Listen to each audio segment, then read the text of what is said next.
जय हिंद साथियों, आपके अपने ऑनलाइन प्लेटफॉर्म लाइव गुरुकुल में एक बार फिर से आप सभी का हार्दिक स्वागत एवं अभिनंदन है। साथियों, आज की इस क्लास में हिंदी व्याकरण की आज की इस क्लास में हम आपके लिए एक बहुत ही महत्वपूर्ण टॉपिक लेकर के आए हैं जो आपके लिए बहुत ही लाभदायक होगा।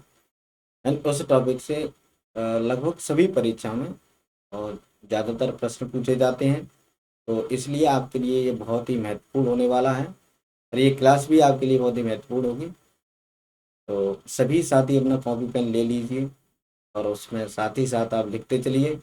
अगर किसी की समझ में नहीं आता है, कोई समझ नहीं पा रहा है, तो हमें कमेंट करके बता देना। कोई टॉपिक, कोई बात, कोई शब्द उसमें अगर समझ में नहीं आता है तो आप ज़रूर बता दीजिएगा।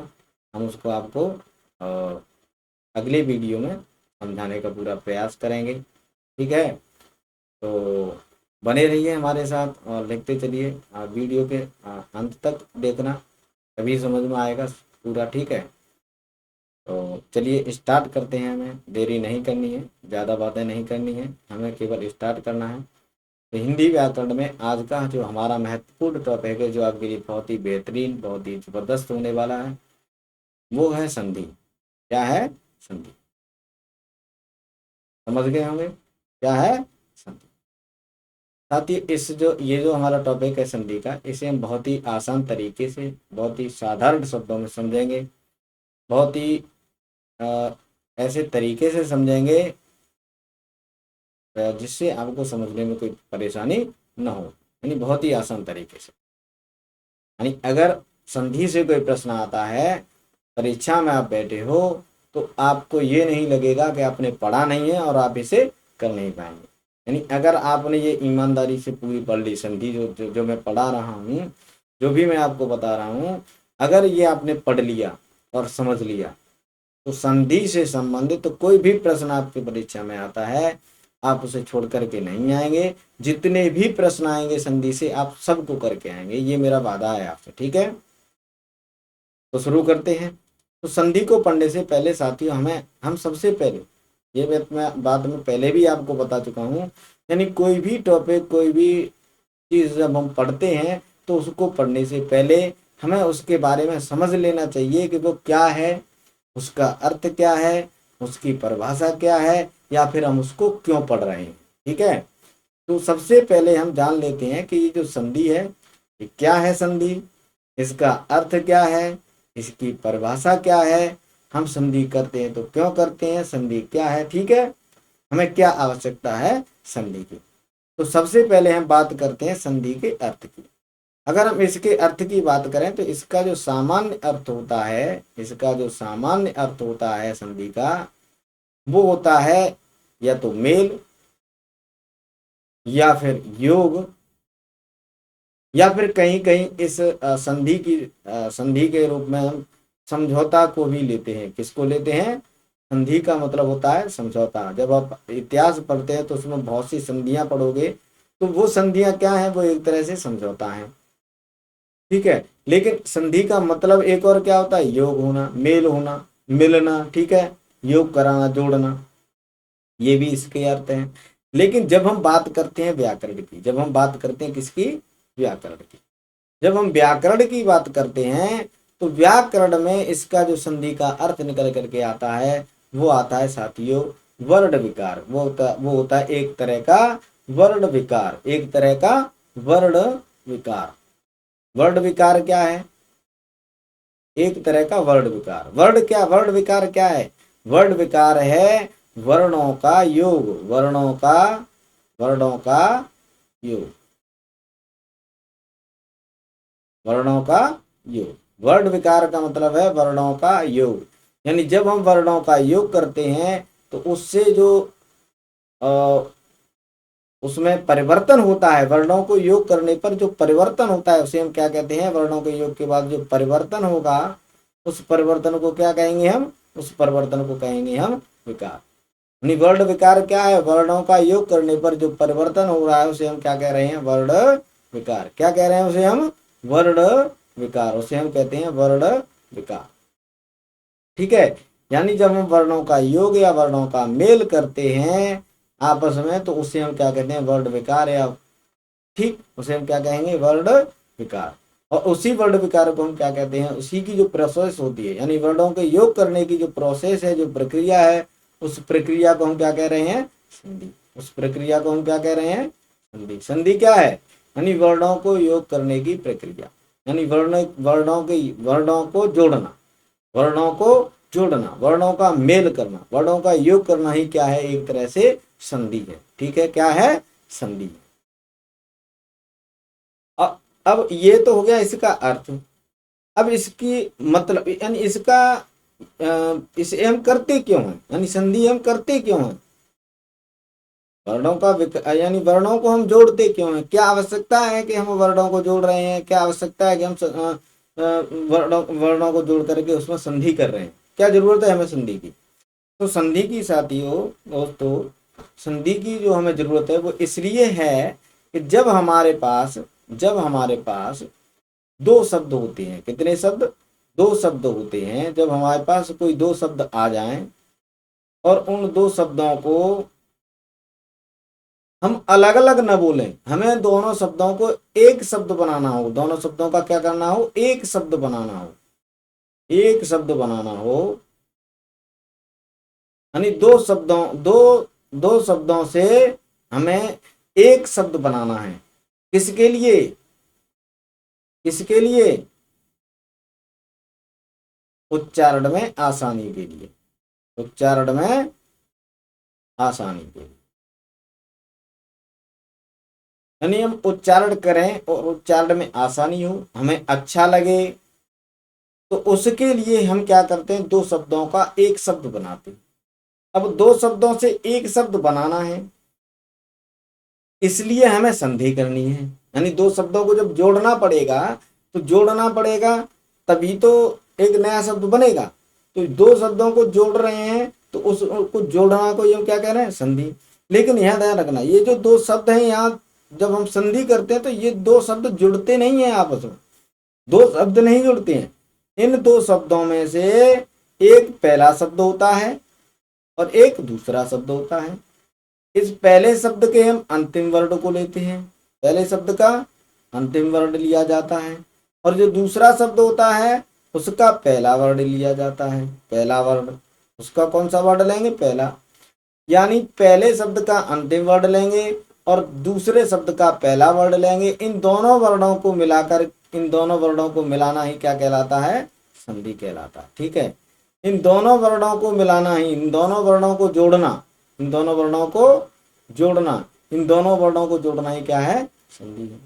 तो संधि की आवश्यकता क्यों है, संधि की आवश्यकता है सुविधा के लिए, उच्चारण में आसानी के लिए, पढ़ने में आसानी के लिए।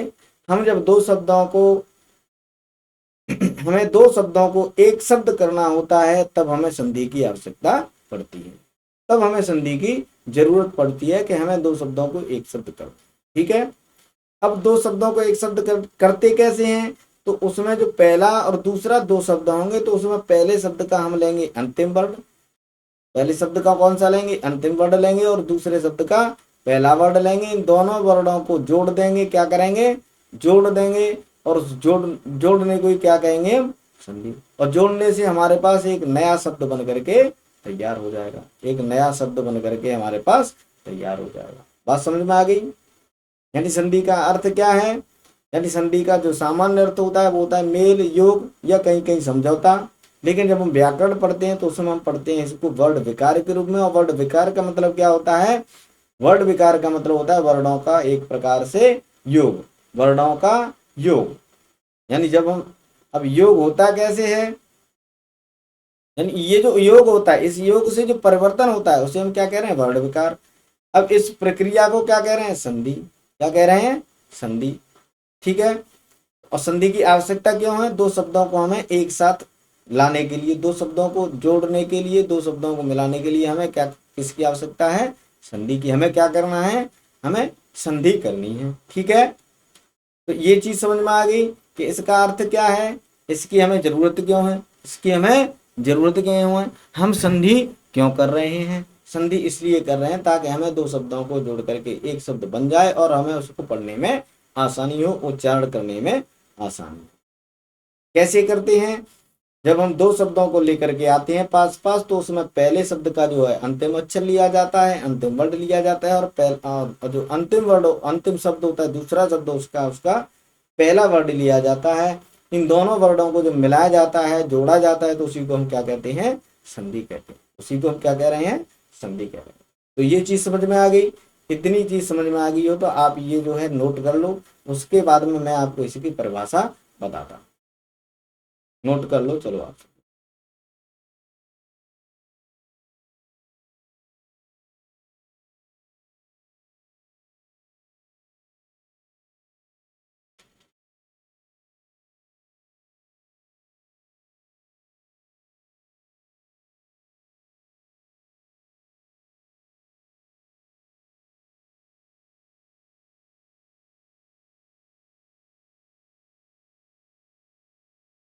नोट कर लिया होगा आप सभी ने। चलिए चलते हैं। तो ये चीज आपकी समझ में आ गई। अब इसकी लिखते हैं परिभाषा। इसकी लिखते हैं परिभाषा। इसकी परिभाषा क्या होती है? तो साथियों, संधि की जो परिभाषा है, अगर हम इसकी परिभाषा की बात करें, किसकी परिभाषा क्या होगी? संधि की परिभाषा। अगर हम इसकी परिभाषा की बात करें, परिभाषा, तो इसकी परिभाषा क्या होगी? मैंने यहां आपको बताया कि संधि का जो है संधि का मतलब हो गया वर्डों का योग। वर्डों का योग। वर्णों का योग। संधि का मतलब क्या होगा? एक तरह से वर्णों का योग। और वर्णों के योग से जो परिवर्तन हो रहा है, यानी जो वर्ड विकार हो रहा है, उसी वर्ड विकार को हम क्या कह रहे हैं? संधि। यानी वर्णों के योग से उत्पन्न जो विकार है, उसी को हम क्या कह रहे हैं? संधि कह रहे हैं। तो इस प्रकार अगर हम इसकी परिभाषा लिखना चाहें, तो इसकी परिभाषा हो जाएगी दो दो निकटवर्ती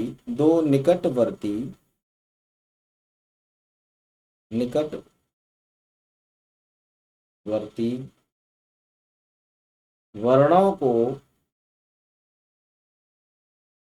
परस्पर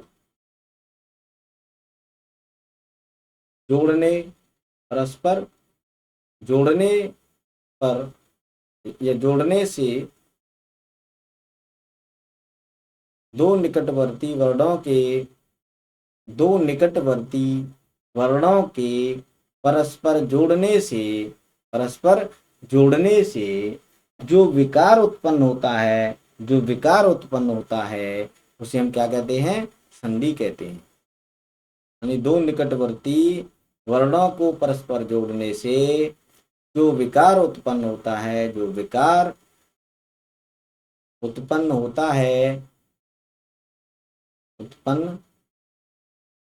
होता है, उसे संधि कहते हैं। उसे क्या कहते हैं? संधि। ठीक है, ये है इसकी परिभाषा।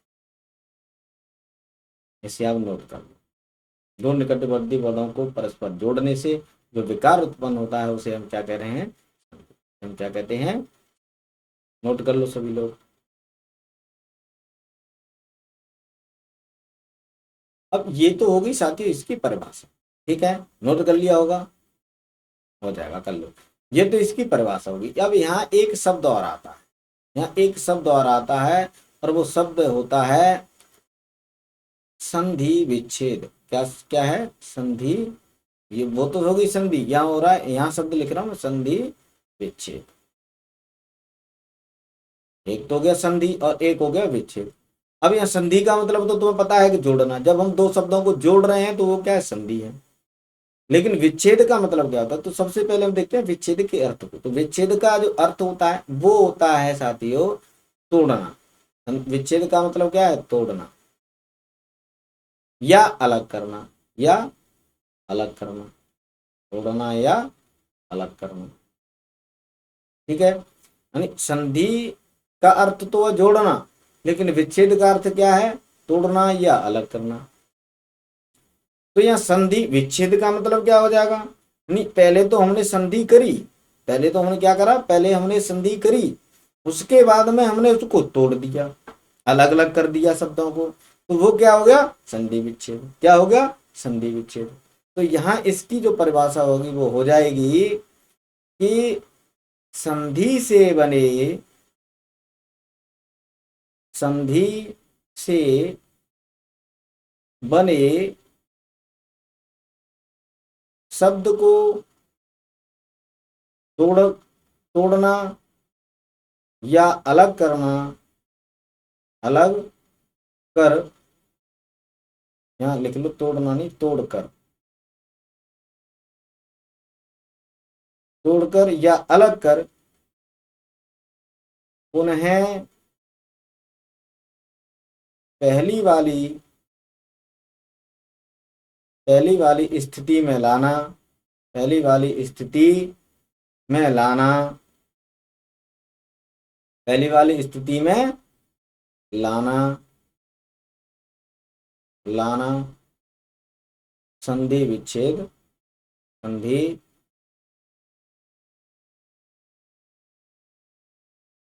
विच्छेद कहलाता है। ठीक है, क्या कहलाता है? संधि विच्छेद कहलाता है। यानी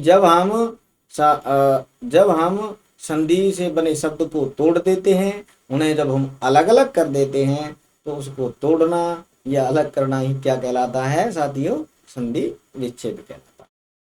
ठीक है, तो ये भी आपको नोट कर लेना है, ये आपके लिए बहुत जरूरी है, पूछ लिया जाता है, ये सारी चीजें पूछी जाती हैं कि संधि विच्छेद क्या है। संधि विच्छेद का मतलब है संधि से बने शब्द को तोड़ करके अलग पुनः वाली स्थिति में लाना, तोड़ करके या अलग करके पहली वाली स्थिति में लाना क्या है? संधि विच्छेद। ठीक है, और संधि क्या है? तो जब दो शब्दों के निकटवर्ती वर्णों को, दो शब्दों के दोनों निकटवर्ती वर्णों को परस्पर जोड़ते हैं, जोड़ने से जो विकार होता है, उस विकार को हम क्या कहते हैं? संधि कहते हैं। क्या कहते हैं? तो सभी लोग इसको नोट कर लो। आगे चलते हैं, फिर आगे बढ़ते हैं।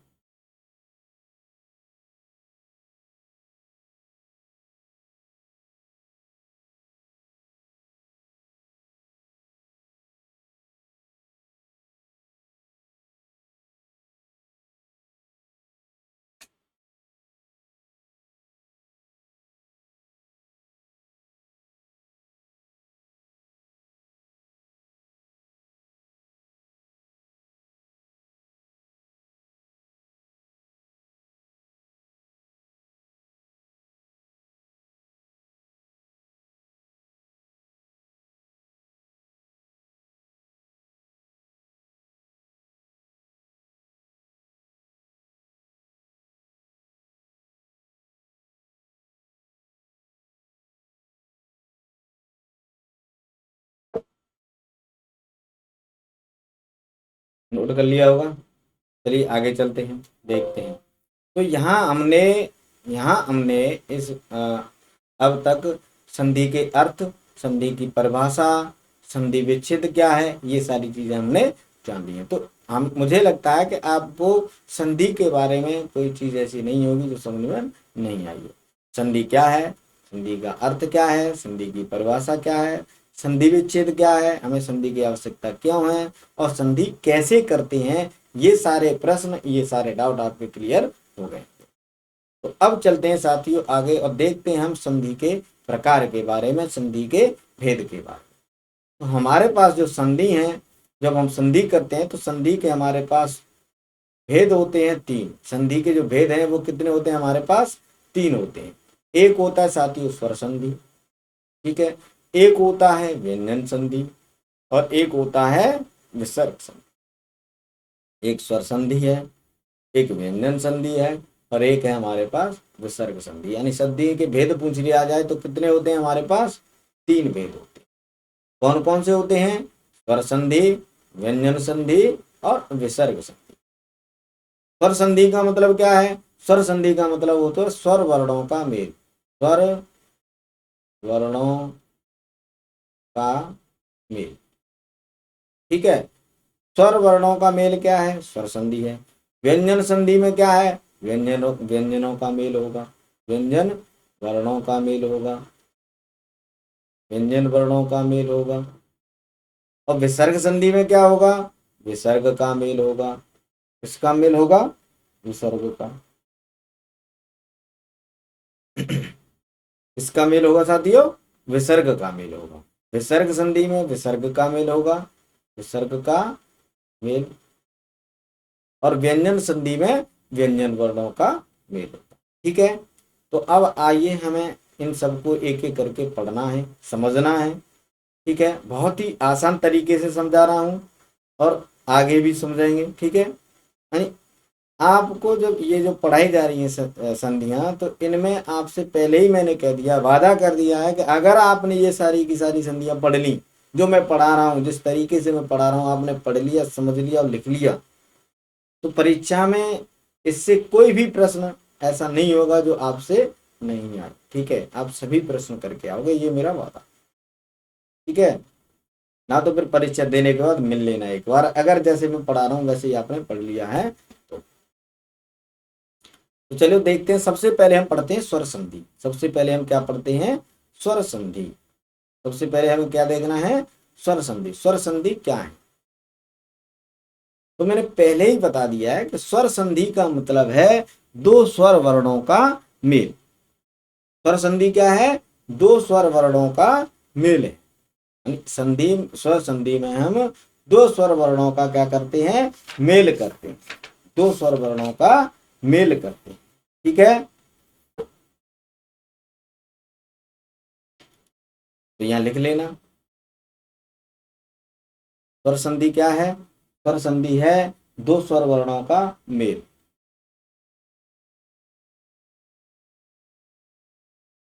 एक से स्वर संधि क्या है? इसकी परिभाषा लिख लो आप एक बार, स्वर संधि की।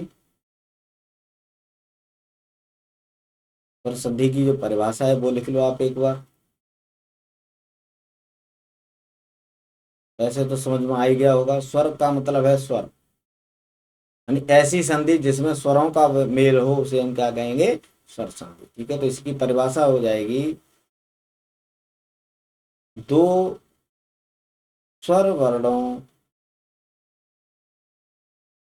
के परस्पर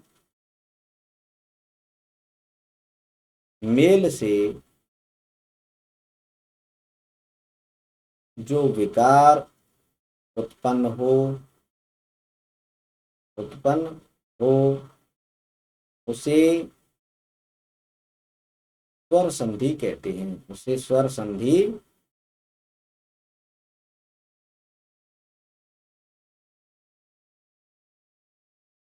स्वर संधि कहते हैं। ठीक है, स्वर संधि क्या है? दो स्वर वर्णों के परस्पर मेल से जो विकार उत्पन्न हो रहा है, जो विकार पैदा हो रहा है, उस विकार को हम क्या कह रहे हैं? स्वर संधि कह रहे हैं। ठीक है, तो ये चीज समझ में आ गई, ये नोट कर लिया आपने। शॉर्ट में क्या है? स्वर शब्द से ही पता चल रहा है। स्वर का मतलब दो स्वर वर्णों का मेल, दो स्वरों का मेल या योग। दो स्वरों का मेल या योग ही क्या है? हमारा स्वर संधि। ठीक है, समझ में आ गई। इसका एक एग्जाम्पल मैं आपको यहाँ समझा देता हूँ, फिर हम इसके अलग अलग भेदों के बारे में, अलग अलग स्वर संधि के प्रकारों के बारे में हम पढ़ेंगे। तो इसका मैं एक उदाहरण बता देता हूँ आपको, किसका, जिससे कि आपको ये नहीं लगे कि सर ने बताया नहीं। इसका मैं एक उदाहरण आपको बता देता हूँ।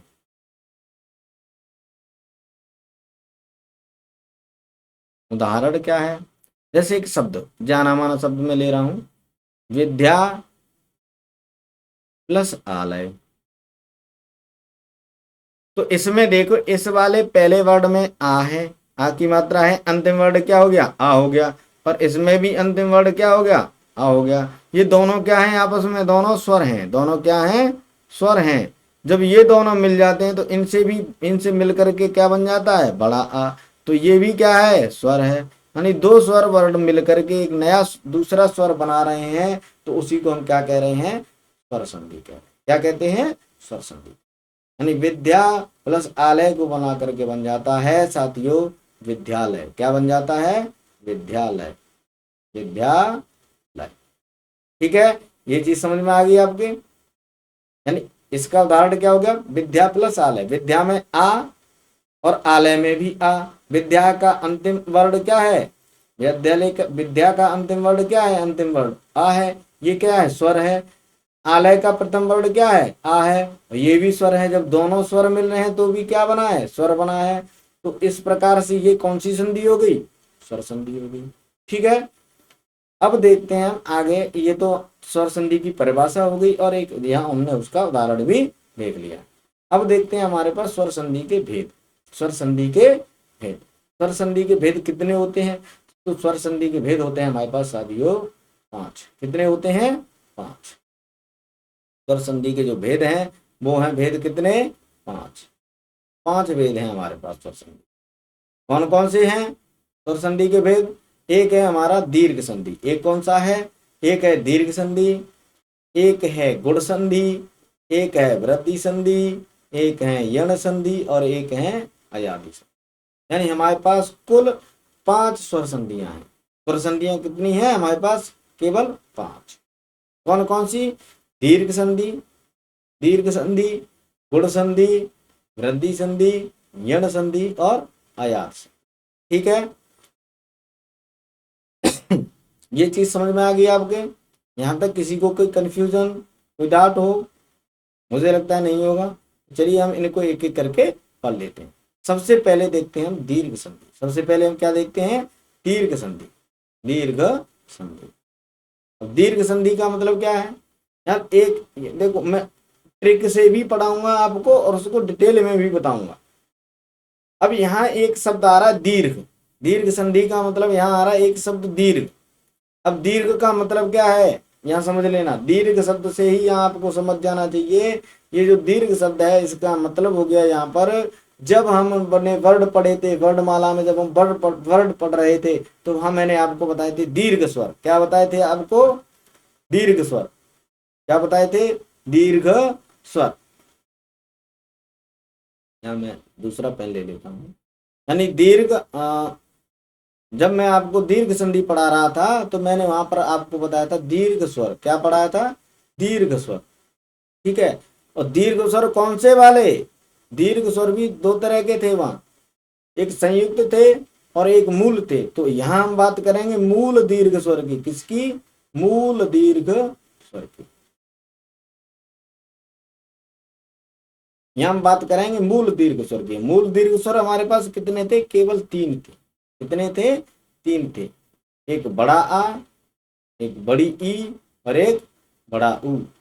तो यहां पर भी ये 3 ही स्वर आएंगे। यहां पर भी ये क्या, कितने स्वर आएंगे? 3 स्वर आएंगे। बस यहाँ एक चीज बढ़ जाएगी, बड़ी वाली रे। ठीक, ये क्योंकि यहां पर हम रे और रे को मिलाएंगे इसमें तो क्या बन जाएगा? बड़ा रे। ठीक है, तो यहां पर ये चीज बढ़ जाएगी।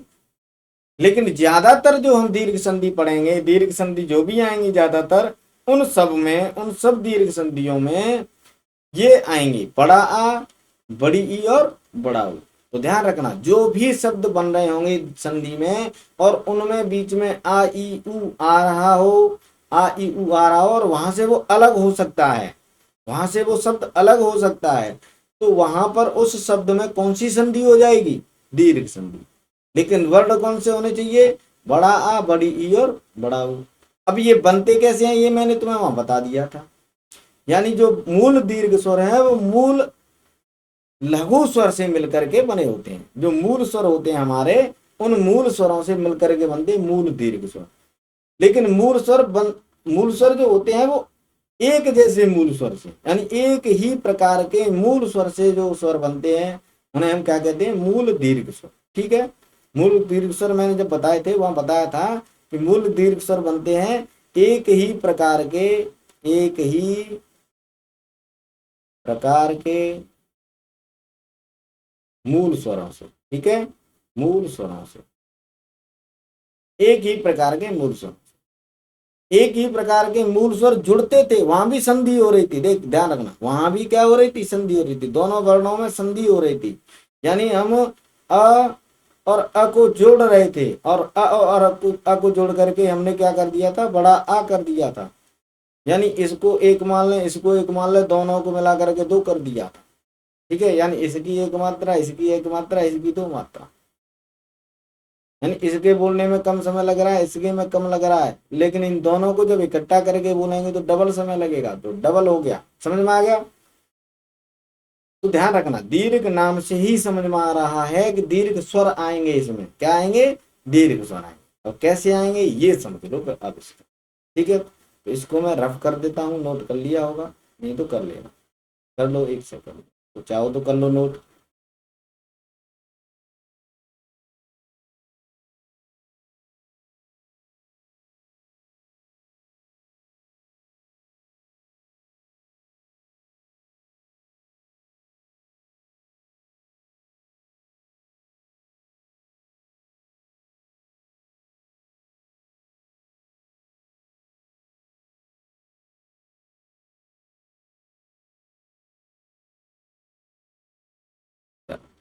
चलते हैं। ये चीज समझ में आ गई आपके? यानी दीर्घ संधि में क्या होगा, दीर्घ संधि में हमारे में जो जो स्वर आएंगे वो दीर्घ से होंगे, लेकिन होंगे कौन से दीर्घ स्वर, मूल दीर्घ स्वर। कौन से स्वर होंगे, मूल दीर्घ स्वर। तो इसको मैं रफ कर दे रहा हूं, लिख लिया होगा सभी ने।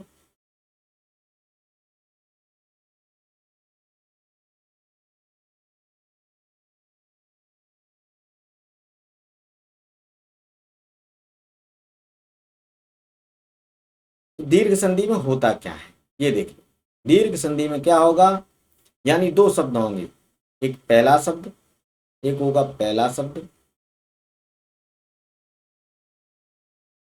पहला शब्द, और एक होगा दूसरा शब्द। क्या होगा, दूसरा शब्द, यानी इसमें दो शब्द होंगे, पहला शब्द और दूसरा शब्द। अब इस पहले शब्द का हम लेंगे कौन सा, अंतिम वर्ण। कौन सा लेंगे, अंतिम वर्ण। और इसका लेंगे पहला वर्ण, प्रथम वर्ण। ठीक है, यानी पहले शब्द का अंतिम वर्ण लेंगे और दूसरे शब्द का प्रथम वर्ण लेंगे। अब ये होंगे कौन कौन से, अब यहां जो ये वर्ण होंगे, जो अंतिम वर्ण, इसका जो अंतिम वर्ण होगा वो ह्रस्व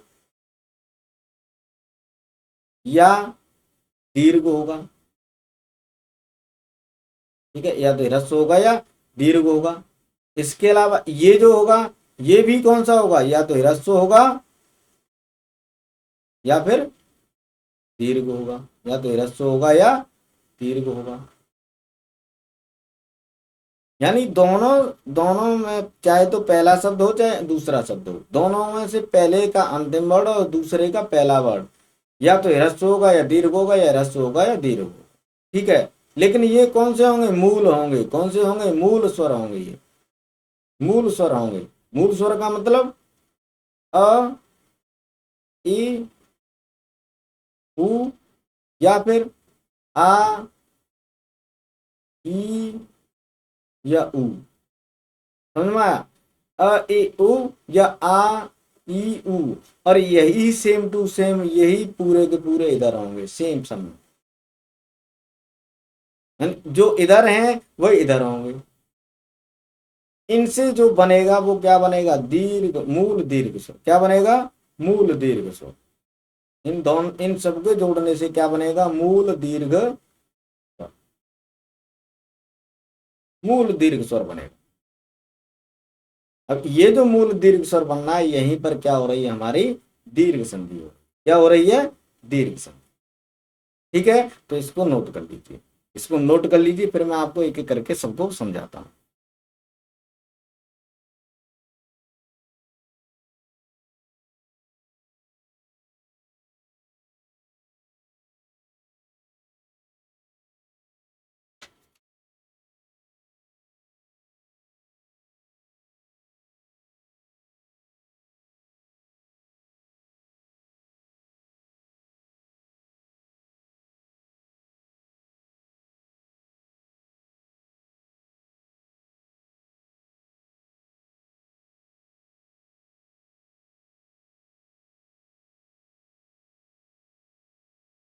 नोट कर लिया होगा, चलो मैं आपको इसको समझा देता हूँ।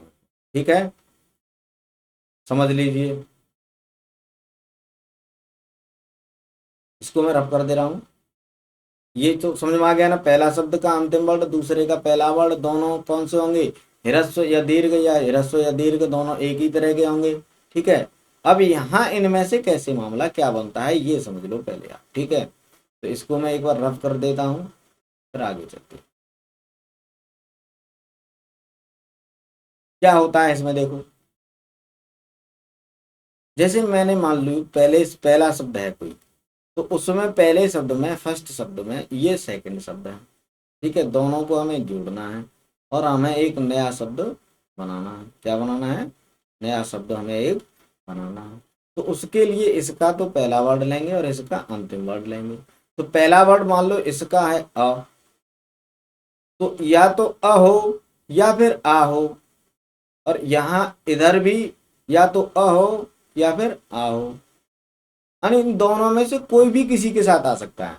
यानी अ जो है आ के साथ आ सकता है और बड़ा अ के साथ आ सकता है, या बड़ा आ के साथ आ सकता है, छोटा आ छोटा आ के, यानी कोई भी दोनों दोनों में से कोई एक हो, इधर उधर कोई भी हो सकते हैं।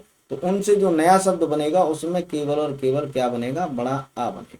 ठीक है, क्या बनेगा, बड़ा आ बनेगा, छोटा आ नहीं बनेगा। यानी छोटा आ जाए तो भी बड़ा आ बनेगा, बड़ा आ जाए तो भी बड़ा आ बनेगा, छोटा के बाद बड़ा आ आए तो भी बड़ा आ, और बड़ा आ के बाद अगर छोटा आ रहा है तो भी बड़ा आ बनेगा। ठीक है, तो इसमें कोई दिक्कत है किसी को, यानी बड़ा आ ही बनेगा छोटे आ को आ से मिलाने पर, बड़े आ को बड़े आ से मिलाने पर, या छोटे को बड़े से या बड़े को छोटे से मिलाते हैं तो हमारे पास जो शब्द जो नया शब्द बनेगा उसमें केवल और केवल बड़ा आ ही आएगा। तो वहां पर कौन सी संधि हो जाएगी साथियों, वहां हो जाएगी दीर्घ संधि। कौन सी संधि हो जाएगी, दीर्घ संधि। जैसे इसका अगर हम एक उदाहरण लें, इसका अगर हम एक उदाहरण लें, एक तो हमने तब लिया ही था, कौन सा लिया था, विद्यालय वाला, विद्यालय वाला हमने उदाहरण लिया था। अब यहाँ एक शब्द ले लेते हैं, मैं ले लेता हूं कल्प धन अंत,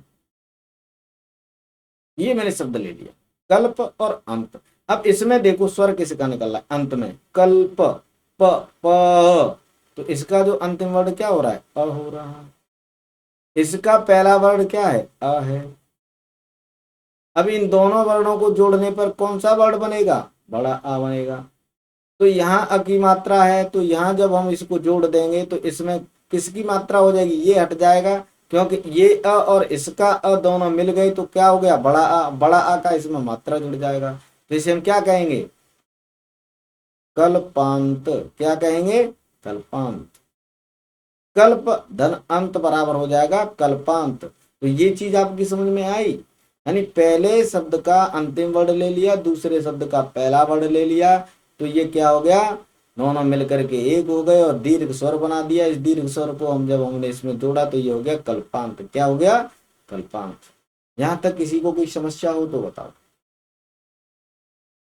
अगर यहाँ ये समझ में आ गया हो तो इसका मैं अगर दूसरा एक शब्द लूं, जैसे मैंने ले लूं वेदांत, वेद धन अंत, तो इसमें भी क्या हो रहा है, इसमें भी अंतिम वर्ड इसका पहले वाले का क्या है, अ है। इसका क्या है, अ है। दोनों मिलकर के क्या हो जाएंगे, आ हो जाएंगे। तो यहाँ पर ये शब्द नया शब्द जो बनेगा वो क्या कहलाएगा, वेदांत। वेदांत, आ गई समझ में, आ गई ना, वेरी गुड। चलो आगे चलते हैं। ये तो हो गया अ और आ का मिलाना, या आ और आ का मिलाना। अच्छा ये हो गया। अब तुम सोच रहे होंगे सर हमें एक अ और आ का भी मिला के बता दो, अ और आ का। तो अ और आ का देखो मैंने चलो बता देता हूँ। जैसे एक शब्द होता है, तो शब्द होते एक हिम धन आलय। अब इसमें हिम क्या है, अ है, और यहाँ क्या है, आ है। दोनों मिलकर के हो जाएंगे आ, तो इसका जो नया शब्द बनेगा वो क्या हो जाएगा, हिमालय। क्या हो जाएगा, हिमालय। आ हो गया ना, तो ये हो गया हिमालय। तो ऐसे ही सब बन जाते हैं। ठीक है, तो ये चीजें आप या तो किताब में देख लीजिएगा, किताब नहीं है तो मैं जब इसकी प्रैक्टिस कराऊंगा, प्रैक्टिस कर लेना, समझ में आ जाएगा। आप केवल उससे ही समझ जाएंगे। केवल आप इसको देख के ही, शब्द को देख के ही आप समझ जाएंगे कि यहाँ पर क्या है, दीर्घ संधि। ठीक है, तो ये और आ हो गया, और आ हो गया। अच्छा, जैसे मैं एक शब्द आपको देता हूं, मैंने शब्द लिखा पुरावशेष, पुरावशेष। तो इसमें आप देखो, देखो यहाँ है एक पुरावशेष, तो इसको जब आप तोड़ते हैं तो किस कैसे टूट जाएगा, पुरा धन अवशेष, किसमें हो जाएगा, अवशेष। ये दो शब्द होते हैं ना, ये अवशेष एक शब्द होता है, अवशेष का मतलब बचा हुआ, और पुरा का मतलब प्राचीन। इन दोनों को मिलाने पर क्या हो गया, प्राशेष, पुरावशेष, यानी पुराने बचे हुए अवशेष। तो ये इसमें था आ और इसमें है अ, इन दोनों को जुड़ करके क्या बना दिया है, आ। अब ये आ यहाँ जुड़ गया है, देखो ये हो गया पुरावशेष। आ हट गया, आ और आ से आ बन गया, तो ये हो गया पुरावशेष। तो ये चीज समझ में आ गई होगी, दीर्घ संधि में आ गई है ना। नोट कर लो इसको जल्दी से फटाफट।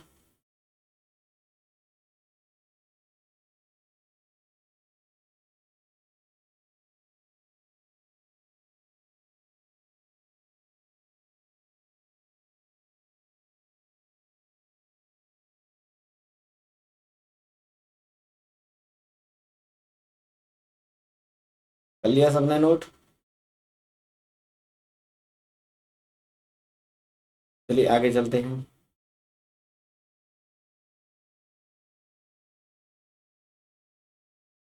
मैं इसको रफ कर दे रहा हूँ, बता देता हूँ इसको।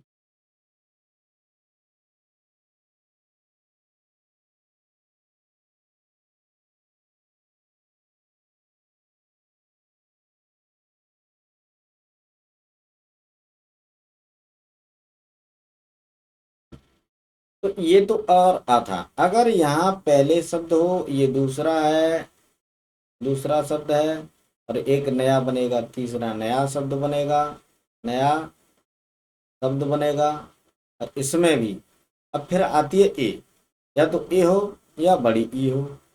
ऐसे ही यहाँ भी इधर चाहे तो ई हो चाहे बड़ी ई हो, दोनों से मिलाकर क्या बनेगा, बड़ी ई। क्या बनेगा, बड़ी ई। क्या बनेगा, बड़ी ई। ई और ई से क्या बनेगा, बड़ी ई। जैसे अब मैं यहाँ एक शब्द ले लूँ, मैं इन दोनों में से इन दोनों का एक शब्द ले लूँ। जैसे मैंने ले लिया उदाहरण में कवि धन इंद्र, ये दो शब्द हो गए, कवि और इंद्र। इसमें ए है, पहला, पहले शब्द का अंतिम वर्ड ए हो गया, क्योंकि इस वर्ड में मात्रा है ना, जो मात्रा होती है वो अंत में आती है, और इसका पहला अक्षर ए हो गया। इन दोनों को क्या हो जाएगा मिला करके ई। तो इसको जब हम जोड़ करके लिखेंगे तो ये क्या हो जाएगा, कवि की जगह हो जाएगी वींद्र। ठीक, क्या हो जाएगा, कवींद्र। क्या हो जाएगा साथियों, कवींद्र। आगे समझ में? यानी छोटी ई और छोटी ई को मिला, छोटी ई और छोटी ई दोनों को मिला करके क्या हो रहा है, बड़ी ई, कविंद्र हो रहा है। यहाँ तक किसी को कोई डाउट? अगर मान लो ई के बाद बड़ी ई आए तो वो उसका एक उदाहरण मैं आपको बता देता हूँ। जैसे छोटी ई के बाद बड़ी ई आए, ये तो इसका उदाहरण हो गया, छोटी ई और छोटी ई का। अब मैं आपको बड़ी ई और बड़ी ई का उदाहरण बता देता हूँ। जैसे मैंने लिखा हरे, हरे धन ईस, तो इसमें ई है, इसमें ई है, हो जाएगा ई, तो हो जाएगा हरीश। क्या हो जाएगा, हरीश। समझ में आ गया? यहाँ बड़ी छोटी ई और बड़ी ई को मिला करके बड़ी ई बन रही है। अगर हम मिलाएं ई को, अगर हम यानी ई को ई से मिलाएं, ई को ई से मिलाएं, बड़ी ई को बड़ी ई से मिलाएं, तो क्या हो जाएगा, तो भी बड़ी ई हो जाएगा। कैसे हो जाएगा, ये देख लो कैसे हो जाएगा। यानी मैंने लिखा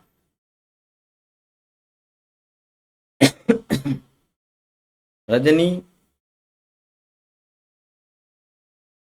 धन ईस, इसको क्या लिखेंगे फिर हम, इनको जोड़ करके हो जाएगा रजनीश। क्या हो जाएगा, रजनीश। तो यहाँ बड़ी ई और बड़ी ई को मिला करके क्या हो गया, रजनीश। रजनी और इसको मिला करके हो गया रजनीश। तो इनमें देखो, इसमें भी बड़ी ई की मात्रा, इसमें भी बड़ी ई की मात्रा, इसमें भी बड़ी ई की मात्रा। इन बड़ी ई की मात्राएं क्या है, ये बड़ी ई की मात्रा क्या होती है, दीर्घ होती है। तो इसका मतलब इन सब शब्दों में कौन सी संधि है, दीर्घ संधि है। चौथा उदाहरण देख लो, जैसे बड़ी ई को अगर हम ई से मिलाएं, बड़ी ई को अगर हम छोटी ई से मिलाएं, तो छोटी ई से मिलाएंगे तो कैसे मिलाएंगे बड़ी ई को छोटी ई से। जैसे मैंने लिख लिया नदी, इससे भी बड़ी ई बनेगी। बड़ी ई को जब हम छोटी ई से मिलाएंगे तो भी बड़ी ई बनेगी। कैसे बनेगी देखो, जैसे मैंने एक शब्द ले लिया नदी धन इंद्र, तो इसमें छोटी वाली है और इसमें बड़ी ई है, इसमें छोटी ई है। कौन सी ई है, छोटी, दोनों मिलकर के क्या हो गई, बड़ी ई। तो इससे ये क्या हो जाएगा, नदींद्र। क्या हो जाएगा, नदींद्र। अब यहाँ देखो, ये जो इस शब्दों में क्या है, बड़ी ई की मात्रा है। जब बड़ी ई की मात्रा आ रही है तो वहां क्या हो रहा है, दीर्घ संधि हो रही है। आ गया समझ में, नोट कर लो आप पहले इसको।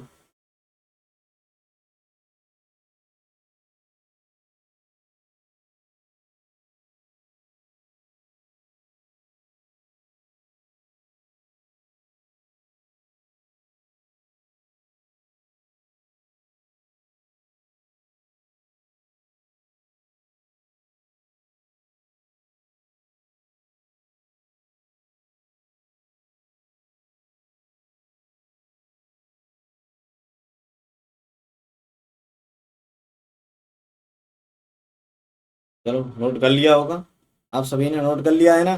चलो ठीक है, इसको देखते हैं हम। पहले इसको रफ कर लूँ एक बार।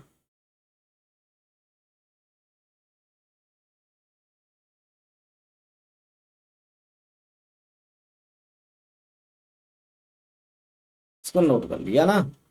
चलिए आगे देखते हैं, आगे क्या है। आगे ये मैं इसके पहले आपको उदाहरण एक बार पूछ लेता हूँ, आप जवाब देते चलिएगा साथ ही साथ। जैसे मैंने यहाँ एक शब्द लिखा, एग्जाम्पल पे अगर मान लो परीक्षा में एक प्रश्न आया, जैसे मैंने लिखा कुसुमायुध, कुसुमायुध। अब ये एक शब्द आ गया कुसुमायुध, कुसुमायुध। अब इसमें कौन सी संधि है? पूछ ले आपसे कि कुसुमायुध में कौन सी संधि है, तो आप कैसे बताओगे? तो आप पहले शब्द को पढ़ो, कुसुमायुध। अब इस शब्द को पढ़ने पर हमें एक चीज समझ में आ रही है कि यार इसमें दो शब्द हैं, दो शब्द हैं। एक तो इस शब्द को जब हम देखते हैं, इस माँ पे देखो, माँ पे बड़े की मात्रा आई है। अब इस माँ से देखो तोड़ करके, कुसुमा यानी कुसुम, कुसुम, ये तो कुसुम हो गया।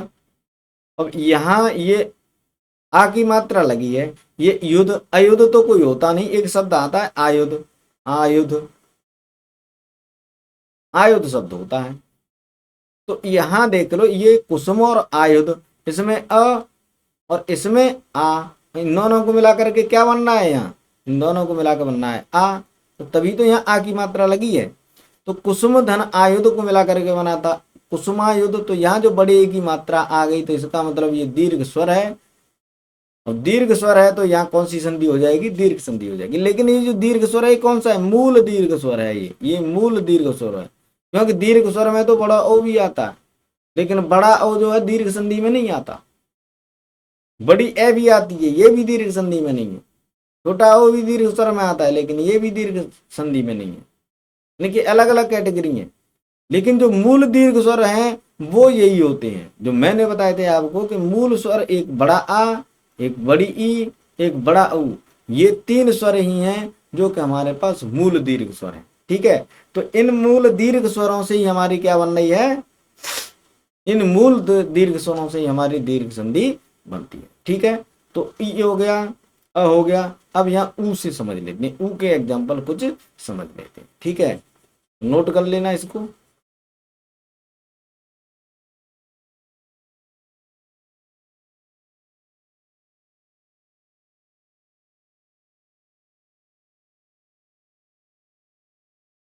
ऊ की बात कर लेते हैं, छोटे ऊ की। ठीक है, छोटे ऊ की बात कर लेते हैं, छोटा ऊ और बड़ा ऊ की। तो वही सिस्टम है, पहला शब्द होगा, दूसरा शब्द होगा, इन दोनों के जोड़ने से एक नया शब्द बनेगा। क्या बनेगा? नया शब्द बनेगा। अब जो नया शब्द बनेगा तो इसका जो पहला वर्ड होगा, इस पहले शब्द का अंतिम वर्ड होगा और इसका पहला वर्ड होगा। तो इसमें पहले में या तो ऊ होगा या बड़ा ऊ, और इनका योग या तो ऊ से या बड़े ऊ से ही हो रहा होगा। फिर बनना होगा क्या? बड़ा ऊ। तो इसका अगर हम उदाहरण देखें, क्या देखें? उदाहरण। अगर हम इसका उदाहरण देखें तो जैसे मैंने एक शब्द लिखा भानु धन उदय, तो यहाँ देखो इसमें भी छोटा ऊ की मात्रा है, यहाँ भी छोटा ऊ है, दोनों मिलकर के हो जाएंगे बड़ा ऊ। तो इसका जो मूल नया शब्द बन जाएगा वो हो जाएगा भानुदय। क्या हो जाएगा? भानुदय। ठीक। अब यहाँ भी, यहाँ क्या होगी? बड़े ऊ की मात्रा। किसकी आ गई? बड़े ऊ की मात्रा। ऐसे ही मैंने लिखी थी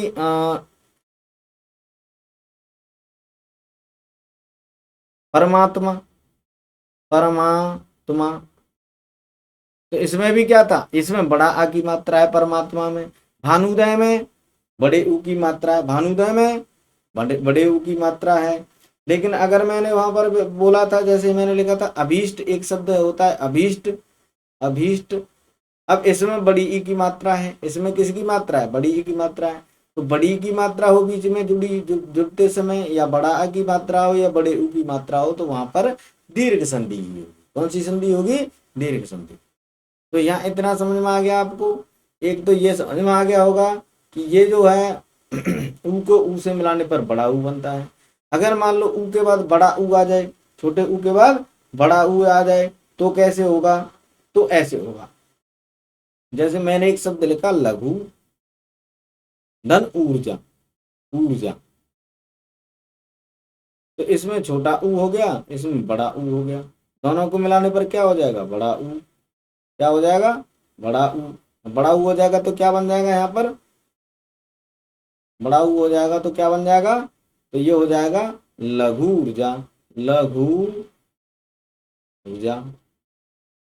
ठीक। तो यहाँ भी बड़े ऊ की मात्रा आ गई, बड़े ऊ की मात्रा आ गई तो क्या हो गया? दीर्घ संधि हो गई। क्या हो गई? दीर्घ संधि। ये दूसरा हो गया। अगर हम इसके तीसरे उदाहरण की बात करें, तीसरे की, अगर हम तीसरा इसका उदाहरण ले लें, तो जैसे एक शब्द आता है वधु और उत्सव, तो यहाँ जो अंतिम वर्ड है वो क्या है? बड़ा ऊ। और यहाँ जो पहला वर्ड है वो क्या है? छोटा ऊ। दोनों को क्या बनना है मिला के? बड़ा ऊ। तो इसे क्या कहेंगे? वधूत्सव। क्या कहेंगे? वधूत्सव। तो इसमें भी तोड़ेंगे तो यहाँ पर जो है बड़े ऊ की मात्रा आ रही है, बड़े ऊ की मात्रा आ रही है, तो कौन सा संधि होगी? दीर्घ संधि होगी। कौन सी संधि होगी? दीर्घ संधि होगी। अगर हम इसका कोई एक अन्य उदाहरण देखें, तो अन्य उदाहरण यहाँ देख लो, एक बड़े ऊ से बड़े ऊ को मिला दो। जैसे मैंने यहाँ लिखा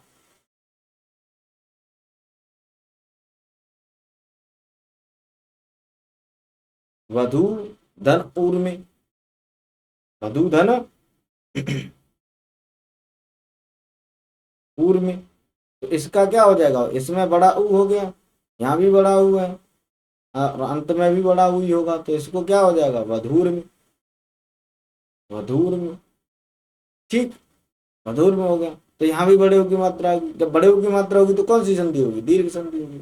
तो दीर्घ संधि में आपको केवल एक ही चीज याद रखनी है, और वो चीज ये है कि अगर दीर्घ संधि आएगी तो उन शब्दों में हमेशा या तो बड़े आ की मात्रा लगी होगी, या बड़ी ई की मात्रा लगी होगी, या फिर मात्रा लगी होगी बड़ा ऊ की। किसकी लगी होगी? बड़ा ऊ की। या तो बड़ी ई की मात्रा होगी, या बड़े ऊ की मात्रा होगी, या बड़ी ई की मात्रा होगी। ठीक है। या फिर वहां पर रे आएगा। क्या आएगा? रे की मात्रा आएगी। कैसे? वो समझ लो एक बार। तो ये नोट कर लिया होगा मुझे लगता है। ये नीचे से मैं यहाँ से हटा देता हूँ।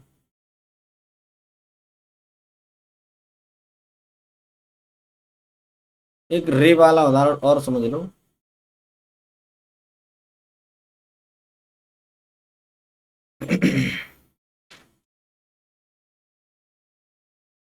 रे वाला और समझ लो एक। जैसे मैंने एक शब्द लिखा है यहाँ पर,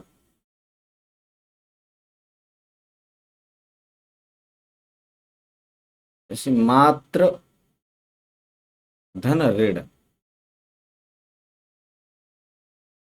मात्र धन ऋण, तो इसका क्या हो जाएगा, इसमें मात्र यानी इसमें भी रे आ गई और इसमें भी रे आ गई, तो दोनों रे मिलकर के क्या हो जाएंगे, रे हो जाएंगे। तो ये क्या हो जाएगा, फिर मात्रड़ हो जाएगा। समझ में आई, यानी ऋण और रे मिल करके क्या हो गई, रे हो गई, तो इसका भी क्या हो जाएगा, मात्रड़ हो जाएगा। तो यहाँ भी अगर रे और रे मिल करके रे हो रही है तो वहां पर भी दीर्घ संधि होगी। तो मुझे लगता है कि आपको संधि, संधि के अर्थ, संधि की परिभाषा, संधि की जरूरत क्यों है, संधि के भेद, अब कौन कौन से भेद होते हैं, ये सारी चीजें आपकी समझ में आई होंगी। उसके बाद में मैंने आपको बताया कि स्वर संधि, स्वर संधि क्या है, उसके अर्थ, परिभाषा, और उसके बाद में मैंने उसके भेद जो है पांचों वो बताए। इसके बाद में मैंने आपको बताया दीर्घ संधि। ठीक है, दीर्घ संधि कैसे होती है, किस प्रकार होती है, कौन कौन सी इसमें मात्राएं आती हैं, कैसे हम पहचानेंगे किसी शब्द में कि इसमें दीर्घ संधि है, ये सारी चीजें मैंने आपको बता दी हैं। ठीक है, तो अगर इन सभी चीजों में अगर आपको कोई समस्या होती है, कोई डाउट होता है, आपको समझ में नहीं आई है, तो हमें कमेंट करके बता सकते हैं। अगर आपको पढ़ने में अच्छा लगा हो, ये सारी चीजें आपकी समझ में आई हो, पढ़ने में अच्छा लगा है, आपके लिए फायदेमंद है, तो आप हमारे चैनल पर अगर नए हैं तो इसे सब्सक्राइब कर लें, अगर नए नहीं हैं तो इसे तो कमेंट करें, लाइक कर दें और अपने साथी दोस्तों को शेयर कर दें और उन्हें बता दें कि वो भी इसे सब्सक्राइब कर लें और बेल आइकन को दबा दें, जिससे कि हमारी ये जो वीडियो है वो उन तक पहुंच जाए। क्योंकि ये जो सारी की सारी क्लासें जो मैं करा रहा हूँ आपको, ये सारी की सारी बिल्कुल आपके लिए फ्री हैं। इसमें किसी को कोई पैसा देने की जरूरत नहीं है, किसी को किसी तरह की फीस या किसी तरह का कोर्स खरीदने की हमारा ज़रूरत नहीं है। यानी ये सारी की सारी हिंदी की क्लासें आपको बिल्कुल और बिल्कुल फ्री मिलेंगी। इसमें किसी प्रकार का किसी से कोई शुल्क, कोई फीस नहीं ली जाएगी। ठीक है, बिल्कुल सभी के लिए फ्री है, सभी पढ़ सकते हैं, आपको जिनके पास पैसा है नहीं है। ठीक है, जो कोचिंग जा सकते हैं नहीं जा सकते उन सभी के लिए है, कोई भी इसको फ्री में पढ़ सकता है। तो आप उन सभी साथियों के पास जो पैसे के कार्ड कोर्स नहीं खरीद पा रहे हैं, किसी का कोई भी कोर्स नहीं ले पा रहे हैं, तो वो फ्री में यहाँ से हमारे यहाँ से पढ़ सकते हैं, बिल्कुल फ्री है। तो सभी को शेयर कर देना है, इसको बता देना है। ठीक है, ज़्यादा से ज़्यादा लोगों तक पहुँचाए, तो जिससे कि ज़्यादा से ज़्यादा लोगों को, ज़्यादा से ज़्यादा विद्यार्थियों को इसका फ़ायदा मिले। तो आज के लिए इस क्लास में, इस वीडियो में केवल इतना ही है। इससे आगे जो है हम अगले वीडियो में पढ़ेंगे। तब तक के लिए सभी साथियों को जय हिंद, जय भारत, वंदे मातरम। ठीक है, मिलते हैं, बाय, अलविदा।